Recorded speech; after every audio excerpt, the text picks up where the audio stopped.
The parrot who would not talk. You are no beauty. Can't talk, can't dance. With these words, Aunt Ruby would tease the unfortunate parakeet, who stared sourly at everyone from his ornamental cage at one end of the long veranda of Granny's bungalow in North India. In those distant days, almost everyone, Indian or European, kept a pet parrot or parakeet, or a lovebird, as some of the smaller ones were called.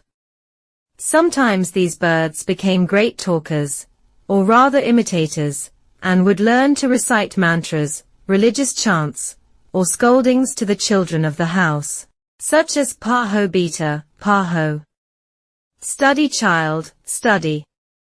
All for the benefit of boys like me. Don't be greedy, don't be greedy. These expressions were, of course, picked up by the parrot over a period of time, after many repetitions by whichever member of the household had taken on the task of teaching the bird to talk. But our parrot refused to talk. He'd been bought by Aunt Ruby from a bird catcher, who had visited all the houses on our road, selling caged birds ranging from colorful budgerigas to happy little miners and even common sparrows, that had been patted with paint and passed off as some rare species.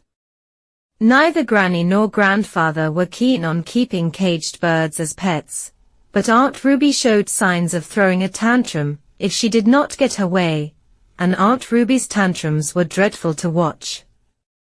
Anyway, she insisted on keeping the parrot and teaching it to talk. But the bird took an instant dislike to my aunt and resisted all the pleasant things she said. Kiss, kiss, Aunt Ruby would coo, putting her face close to the bars of the cage.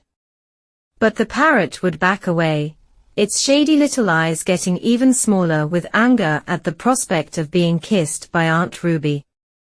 And on one occasion, it suddenly dived forward without warning and knocked Aunt Ruby's spectacles off her nose.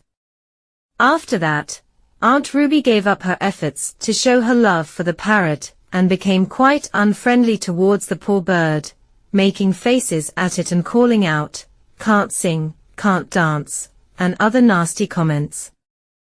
It fell upon me, then, 10 years old, to feed the parrot, and it seemed quite happy to receive the green chilies and ripe tomatoes from my hands.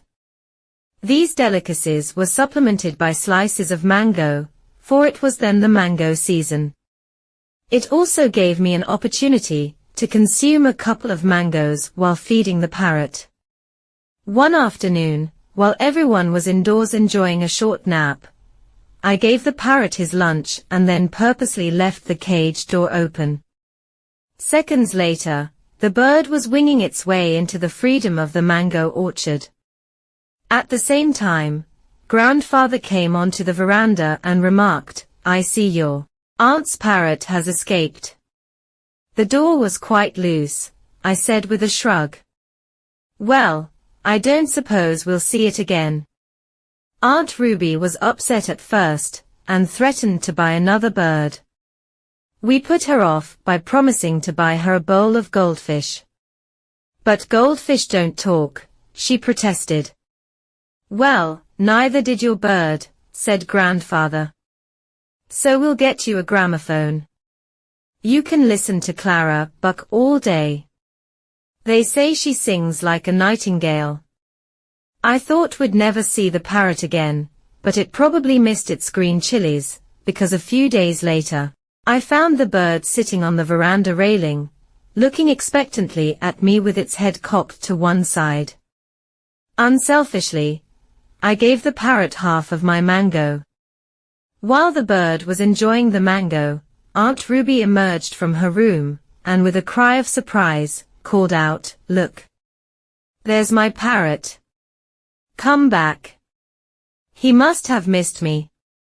With a loud squawk, the parrot flew out of her reach and perching on the nearest rose bush, glared at Aunt Ruby and screamed at her in my aunt's familiar tones, "You're no beauty.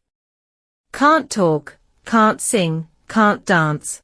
Aunt Ruby went ruby red and dashed indoors. But that wasn't the end of the affair. The parrot became a regular visitor to the garden and veranda, and whenever it saw Aunt Ruby, it would call out, "You're no beauty. Can't talk, can't sing, and can't dance."